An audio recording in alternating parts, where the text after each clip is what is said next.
اور وہ بصیر ہے لیکن آنکھیں کھولنے کے ذریعے نہیں، وہ حاضر ہے مگر چھوا نہیں جا سکتا، اور وہ دور ہے لیکن مسافتوں کے اعتبار سے نہیں، وہ ظاہر ہے لیکن دیکھا نہیں جا سکتا، اور وہ باطن ہے لیکن جسم کی لطافت کی بنا پر نہیں، وہ اشیاء سے الگ ہے اپنے قہر و غلبے اور قدرت و اختیار کی بنا پر۔ وبانت الأشياء منه بالخضوع له والرجوع إليه، من وصفه فقد حده، ومن حده فقد عده، ومن عده فقد أبطل أزله۔ اور مخلوقات اس سے جدا گانا ہے اپنے خضوع و خشوع اور اس کی بارگاہ میں بازگشت کی بنا پر۔ جس نے اس کے لیے الگ سے اوصاف کا تصور کیا، اس نے اسے عادات کی صف میں لا کر کھڑا کر دیا، اور جس نے ایسا کیا اس نے اسے حادث بنا کر اس کی ازلیت کا خاتمہ کر دیا۔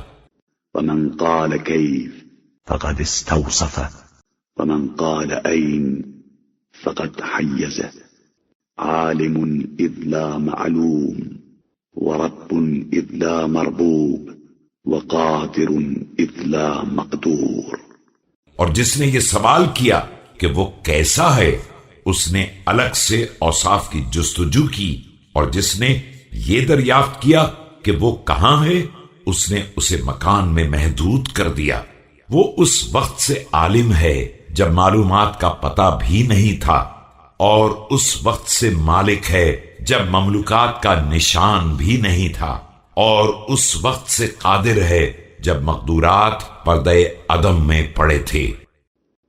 ائمہ طاہرین علیہم السلام۔